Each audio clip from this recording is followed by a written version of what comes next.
खुदावंद मसीह यस्सु में मेरे अजीजों, मैं खुदावंद मसीह यस्सु के जिंदा मुबारक नाम में आप सबको सलाम अर्ज करता हूं।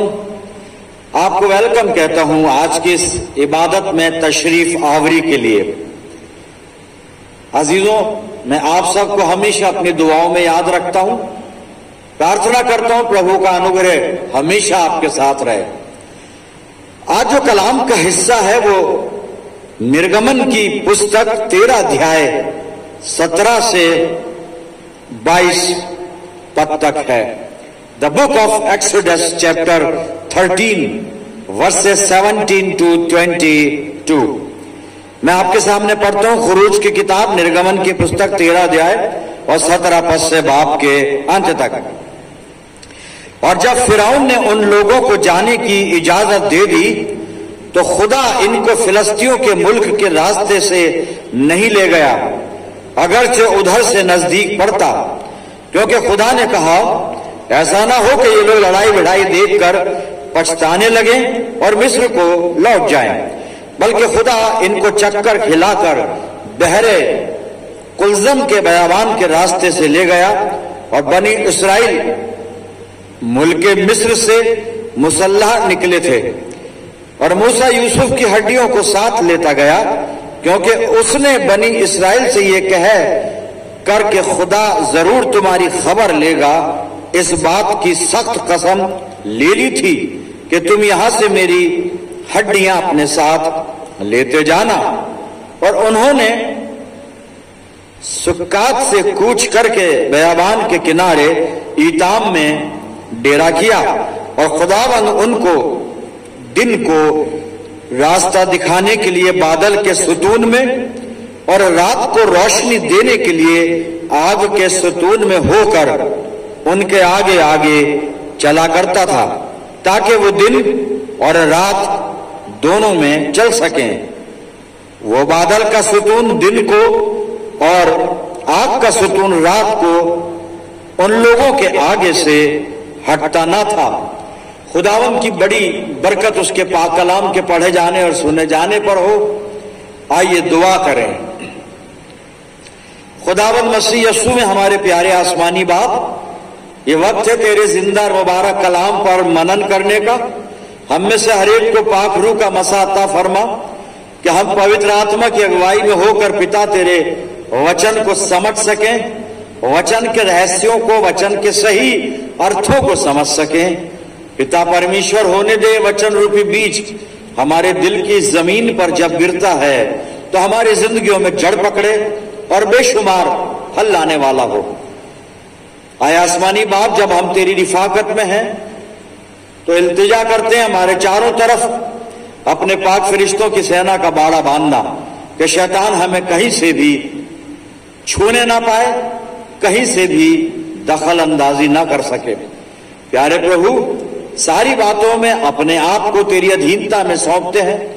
दुआ करते हैं प्रभु, वचन के द्वारा हमसे बात कर, अपनी पाक मर्जी को हम पर जाहिर कर कि हम तेरी पवित्र इच्छा को अपने जीवन में पूरा कर सकें। दयालु पिता, सब कुछ तुझे सौंपते हैं और ये प्रार्थना तेरे प्यारे पुत्र अपने उद्धार करता खुदावंद यीशु मसीह के जिंदा और मुबारक नाम के वसीले से मांगते हैं। सुन और कबूल कर ले, आमीन। अजीज, एक बार फिर परमेश्वर का धन्यवाद करते हैं अच्छे समय के लिए, अच्छी संगति के लिए। अभी जो कलाम का हिस्सा आपके सामने मैं पढ़ रहा था, निर्गमन की पुस्तक 13 अध्याय और 17 से 22 पद मैंने पढ़े। 21 पद को मैं दोहरा रहा हूं और यही आज का हमारा मरकज होगा, इसी पर हम ध्यान देंगे। खुरूज यानी निर्गमन या एक्सोडस, इंग्लिश में एक्सोडस, निर्गमन की पुस्तक और 13 अध्याय 21 पद को आप अपनी बाइबल में देखिएगा। और खुदावंद उनको दिन को रास्ता दिखाने के लिए बादल के सतून में और रात को रोशनी देने के लिए आग के सतून में होकर उनके आगे आगे चला करता था, ताकि वो दिन और रात दोनों में चल सके। ये वो पद है जिस पर आज थोड़ी देर के लिए हम मनन करेंगे। और इस पद में जैसा कि मान्यता है मूसा ने ये 5 किताबें लिखी हैं और यहां पर लिखा गया है पवित्र आत्मा की अगुवाई में होकर इस्राएलियों के विषय में। इस्राएली बयाबान का सफर कर रहे हैं मिस्र से कूच करके, और इस सफर के दौरान की जो घटना है उस घटना का ये एक पद है जिस पर हम आज मनन करेंगे कि परमेश्वर इस्राएलियों के आगे आगे चलता था, और किस तरह चलता था। दिन को वो बादल का खंबा बनकर उनको रास्ता दिखाता था, और रात को आग का खंबा बनकर इस्राएलियों को रास्ता दिखाता था। अर्थात उनके आगे आगे दिन में बादल में होकर चला करता था, और रात में आग के खंबे में होकर खुदा इस्राएलियों के आगे आगे चला करता था, ताकि वो दिन और रात जब चाहें चल सकें। इस्राएली परमेश्वर की सामर्थ के द्वारा मूसा की लीडरशिप में मिस्र से कूच करके निकले, और कलाम कहता है कि खुदा इनको फिलिस्तियों के मुल्क में से होकर नहीं लेकर गया। हालांकि वो रास्ता छोटा था, लेकिन इनको बहरे कुलजम यानी रेड सी, लाल समुंदर के बयाबान में से परमेश्वर इनको लेकर गया, और तकरीबन 40 सालों का, 40 वर्षों का ये सफर था। और इस सफर के दौरान प्रियजनों बहुत से खतरों को इन्होंने फेस किया, बहुत सी परेशानियां आई, अन्य जातियों से युद्ध भी करना पड़ा, खाना बदोशों की जिंदगी व्यतीत करनी पड़ी, जंगल में बेसरो सामानी की जिंदगी बसर करनी पड़ी। यानी कुछ नहीं मिलता जंगल में, कुछ भी मयसर नहीं होता, कोई चीज वहां पर अवेलेबल नहीं होती, जंगल जंगल होता है। उसमें 40 साल इन्होंने सफर किया। मौसम की खराबी, धूप की तपिश, बारिश के थपेड़े, आंधी तूफान, सब कुछ इन्होंने जरूर देखा होगा बयाबान में। कभी कभी पानी की किल्लत, पानी नहीं मिल रहा है, खाने की किल्लत, बड़ा खतरों से भरा हुआ ये सफर है। भूख भी है, प्यास भी है, जंगल जंगल है, जंगली जानवर भी रहते हैं जंगल में। और ऐसे हालात में इन्होंने 40 साल सफर किया, और फिर वो सफर पूरा करके परमेश्वर की अगुवाई में होते हुए, खुदा की सामर्थ के द्वारा, ये पहले मूसा और फिर यहोशू की अगुवाई में यानी रहनुमाई में होकर ये मुल्क कनान में पहुंचे। मुल्क कनान में भी जब इन्होंने प्रवेश किया तो वहां भी अन्य जातियों से इनको युद्ध करना पड़ा, और लेकिन ये मुल्क कनान में पहुंच गए। पर हम बात कर रहे हैं 40 साल के सफर की जो इन्होंने पूरा किया। अजीजों, उस सफर के हालात अभी बताए मैंने कि वो क्या क्या नहीं था वहां पे। हम सहज आसानी से समझ सकते हैं कि बयाबान का सफर, वो भी 40 साल का, और वो भी उस जमाने का जब कोई साधन नहीं होते थे, सुरक्षा के साधन भी नहीं होते थे, बस सिर्फ हथियार होते थे। पर इन्होंने 40 साल के उस सफर को पूरा किया, मुकम्मल कर लिया, कामयाबी हासिल की, और मुल्क कनान में प्रतिज्ञात्मक देश में पहुंच गए। आसानी से नहीं पहुंचे, सब बाइबल में लिखा है, लेकिन हम तो सिर्फ 21वें पद को जो मैंने रिपीट किया था कि खुदा दिन में उनके आगे बादल का सुतून बनकर चला करता था, और खुदा रात में आग का खंबा बनकर इस्राएलियों के आगे चला करता था, उस पद पर सिर्फ हम मेडिटेशन कर रहे हैं। तो अजीजों, 40 साल का सफर इन्होंने पूरा कर लिया, और बाइबल बता रही है कि जो बुजुर्ग थे वो बयाबान में सब फना हो गए, लेकिन आगे की जो जनरेशन थी वो वहां पर पहुंच गई। लेकिन कुल मिलाकर इन्होंने उस पुरखतर भयानक सफर को पूरा किया। पूरा कैसे किया, प्रश्न ये है, कैसे इन्होंने पूरा कर लिया, किस तरह से? अजीजों, इन्होंने पूरा इस तरह से कर लिया, ये खुदावंद से, परमेश्वर से बरगश्ता भी हुए, भटके भी, बगावत भी की, कुड़कुड़ाए भी, बुड़बुड़ाए भी, इन्हें सजाएं भी मिली, सब कुछ हुआ, सब कुछ हुआ, लेकिन तब भी ये खुदा के साथ थे, खुदा इनके साथ था, खुदा का रहमो करम इनके साथ था। और खुदा दिन में बादल का खंबा बनकर और रात में आग का खंबा बनकर इनकी अगुवाई कर रहा है, इनकी रहनुमाई फरमा रहा है। इसलिए इन्होंने इतना खतरों से भरा हुआ 40 साल का एक तवील सफर इन्होंने पूरा कर लिया मेरे अजीजों, क्योंकि परमेश्वर इनके आगे चल रहा है, इनकी अगुवाई कर रहा है, इनकी अगुवाई कर रहा है।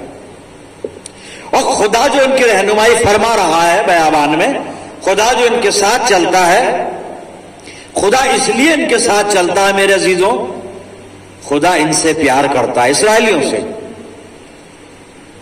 खुदा इनसे प्यार करता है। और खुदा इनसे प्यार इसलिए करता है क्योंकि खुदा ने इनको मिस्र की गुलामी से छुटकारा दिलवाया है, या हम कह लें छुटकारा दिया है, इन्हें मखलसी बख्शी है मेरे अजीजों। परमेश्वर जिसको छुटकारा देता है, परमेश्वर उसकी अगुवाई भी करता है। परमेश्वर जिसको छुटकारा देता है, खुदा उसको प्यार भी करता है, उसकी रहनुमाई फरमाता है, उसकी हिफाजत करता है, क्योंकि उसने उसको छुड़ाया है, खुदा ने उसको मखलसी दिए, छुटकारा दिया है। यहां पर खुदा ने इसराइलियों को छुटकारा दिया है, मिस्र की गुलामी से आजाद कराया है, मुक्ति उन्हें दिलाई है। इसलिए परमेश्वर इनकी अगुवाई कर रहा है, इनके साथ रहता है, इनको संभालता है मेरे प्रियजन। आयत कह रही है खुदा दिल में भी उनके साथ है, बादल का खंबा बनकर, और रात में भी आग का खंबा बनकर उनके साथ है। परमेश्वर इनकी अगुवाई कर रहा है क्योंकि इनको खुदा ने छुटकारा दिया है। ये छुटकारा पाए हुए लोग हैं, इसलिए परमेश्वर हर तरह से इनका जिम्मेदार है और इनके साथ है, इनकी रहनुमाई फरमा रहा है, इनके आगे आगे चलता है। और न सिर्फ इनकी रहनुमाई करता, इनकी हिफाजत भी करता है, इनकी जरूरतें भी पूरे करता है, इन्हें हर तरह से सुरक्षित रखता है मेरे अजीजों। क्यों? क्योंकि परमेश्वर ने इनको छुटकारा दिया है। अब इस्राएलियों से आगे बढ़े, पुराने नियम से भी आगे बढ़े, अब अपने तक पहुंचे। प्रियजनों, हम भी तो छुटकारा पाए हुए लोग हैं। खुदा बाप ने खुदावंद मसीह यीशु के द्वारा मुझे और आपको भी छुटकारा दिया है, हमारी भी मखलसी हुई है, हमें भी मुक्ति मिली है प्रभु यीशु मसीह के नाम में और प्रभु यीशु मसीह के लहू में और प्रभु यीशु मसीह के अनुग्रह में हम भी छुटकारा पाए हुए लोग हैं। मैं एक हवाला पढ़ूंगा ताकि आपको यकीन हो जाए कि हम छुटकारा पाए हुए लोग हैं कि नहीं है। मैं रोमियो की पत्री और 3 अध्याय और उसका 24 पद है वैसे तो, लेकिन मैं 23 पद भी पढ़ के फिर 24 पद पर आऊंगा। यहां पे लिखा है, इसलिए कि सबने पाप किया है और परमेश्वर की महिमा से रहित हैं। 24 पद कहता है, परंतु उसके अनुग्रह से, परमेश्वर के अनुग्रह से, परंतु उसके अनुग्रह से उस छुटकारे के द्वारा जो मसीह यीशु में है, सैत मैत धर्मी ठहराए जाते हैं। हम परमेश्वर के अनुग्रह से उस छुटकारे के द्वारा जो मसीह यीशु में है, सैत मैत धर्मी ठहराए जाते हैं। अर्थात रोमियो 3:24 हमें बता रहा है कि हम भी छुटकारा पाए हुए लोग हैं, हमारा भी छुटकारा हुआ है खुदावंद मसीह यीशु के लहू के द्वारा, प्रभु यीशु मसीह की कुर्बानी के द्वारा, प्रभु यीशु मसीह के प्रेम और अनुग्रह के द्वारा।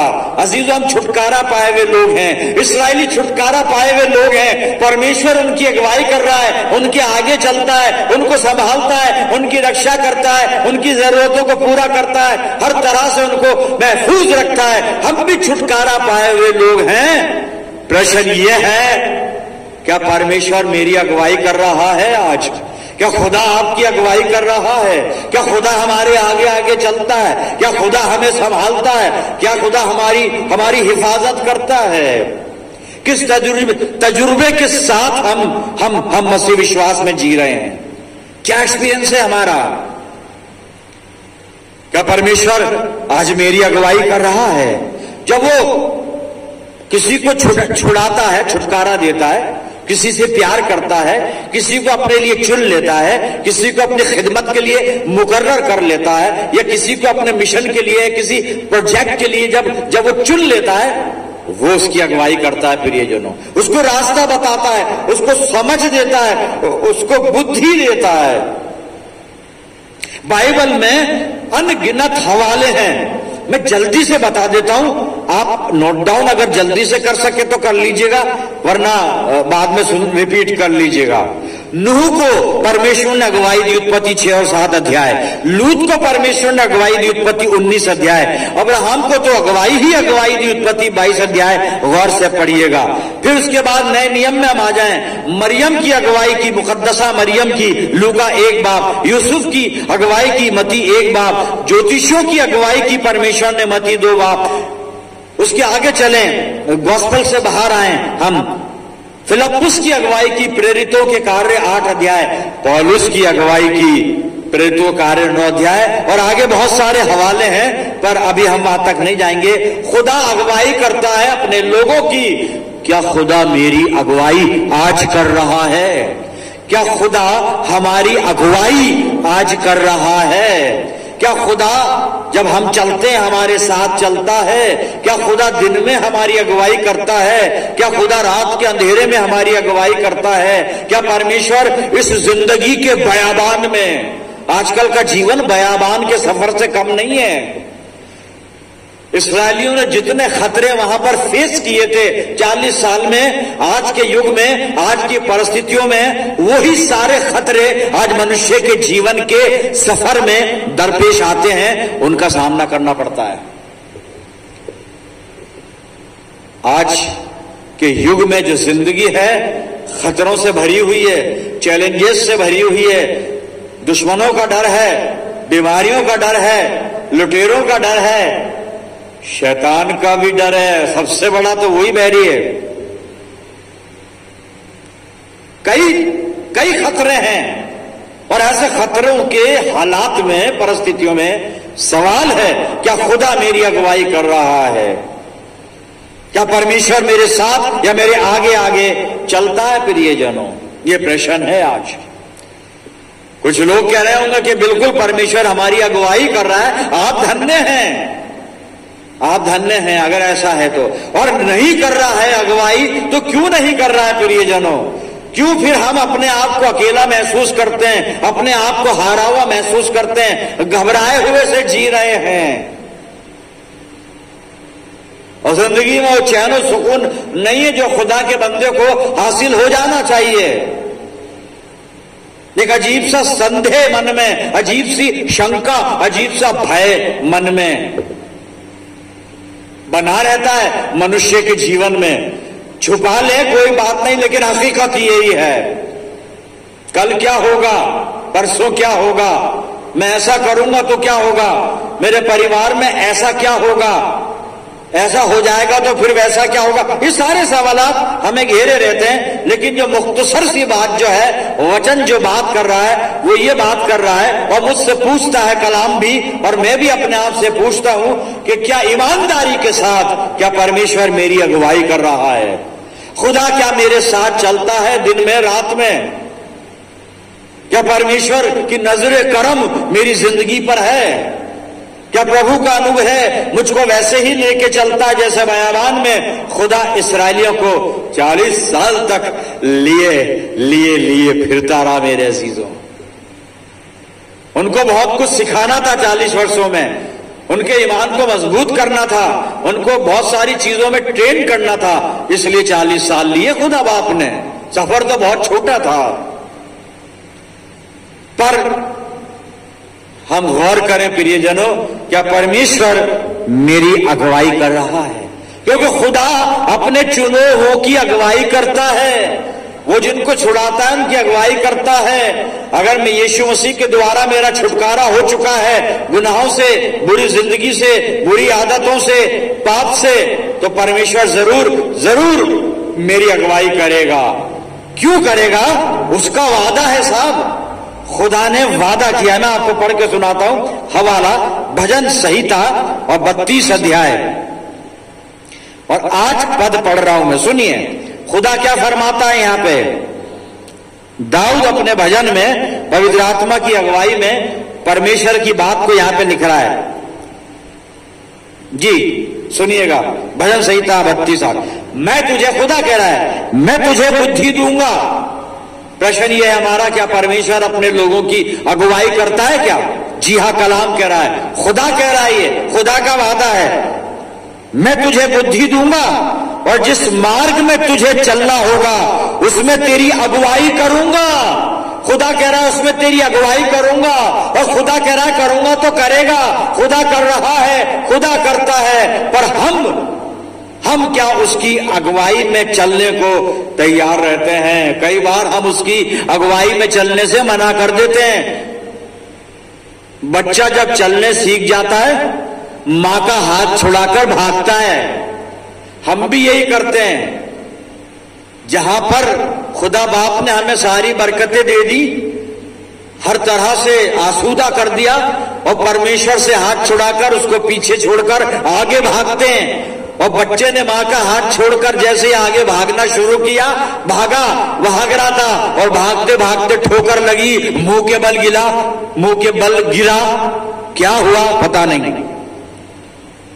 यही हमारा होता है, यही हमारा होता है।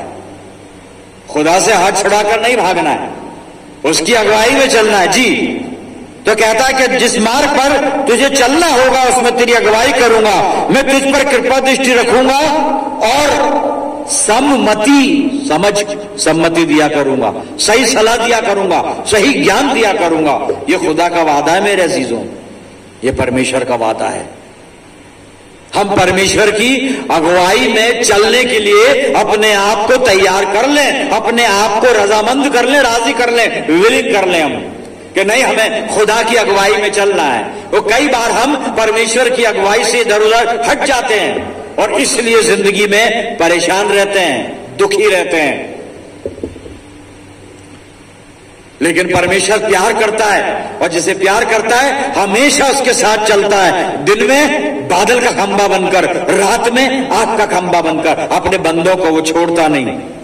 भाई क्यों नहीं छोड़ता? क्योंकि उसकी योजना है साहब, ये उसकी योजना है। अभी उसका वादा देखा, अब मैं योजना भी बता रहा हूं। ये परमेश्वर की योजना चाहता है मैं अपने बच्चों के लिए उनकी अगुवाई करूं, उनको समझ बुद्धि दूं, सम्मति दूं, जिसकी योजना को मैं यशाया की पुस्तक को खोलें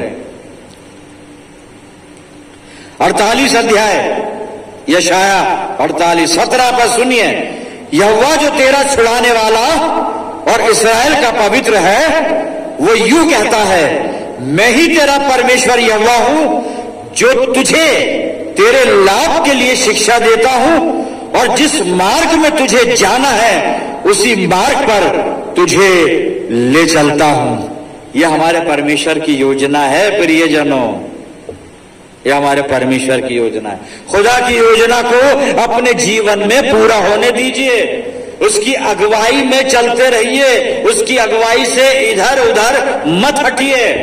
अपने आप को अक्लमंद समझदार मानकर उसकी अगुवाई के बिना जिंदगी में आगे कदम मत बढ़ाइए।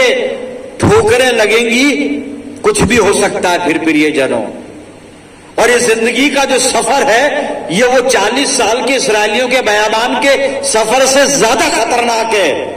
और इस खतरनाक सफर में परमेश्वर की अगुवाई का होना आज के युग में, आज की परिस्थितियों में, आज के हालात में बहुत जरूरी है। हम खुदा की अगुवाई के बिना एक कदम भी नहीं चल सकते प्रियजनों। हमें उसकी अगुवाई की जरूरत है, जरूरत है। तो हम अपने आप को परमेश्वर की अगुवाई में सौंप दें। आसाफ ने भजन लिखा और उसका अकीदा देखिए, ये उसका अपना अकीदा है, अपना विश्वास है। उसका आसाफ का भजन संहिता 73 अध्याय और उसका 24 पद सुनिएगा। आसाफ अपने भजन में अपने अपने अपने ईमान के बारे में, अकीदे के बारे में लिखता है वो। और क्या लिखता है? भजन संहिता 73 24 पद, तू सम्मति देता हुआ मेरी अगुवाई करेगा। ये उसका ईमान है आसाफ का, कि तू सम्मति देगा, मुझे समझ देगा, बुद्धि देगा, सही सलाह देगा, सही ज्ञान देगा, मेरी अगुवाई करेगा। तू सम्मति देता हुआ मेरी अगुवाई करेगा और तब मेरी महिमा करके मुझको अपने पास रखेगा। परमेश्वर हमसे प्यार करता है ना, तो ना केवल वो अगुवाई करता है हमारी, अपने आसपास ही हमें रखता है, दूर नहीं जाने देता, क्योंकि वो अपनी आंख के तारों को कैसे दूर जाने देगा। वो हमसे प्यार करता है, हमसे प्यार करता है। प्रियजनों, हम अपने आप को परमेश्वर की अगुवाई में निरंतर बनाए रखें। अब करना क्या है, 2 हवाले पढ़ेंगे बस, फिर इसके बाद प्रार्थना करेंगे। करना क्या है, पहली चीज, पतरस की पहली पत्री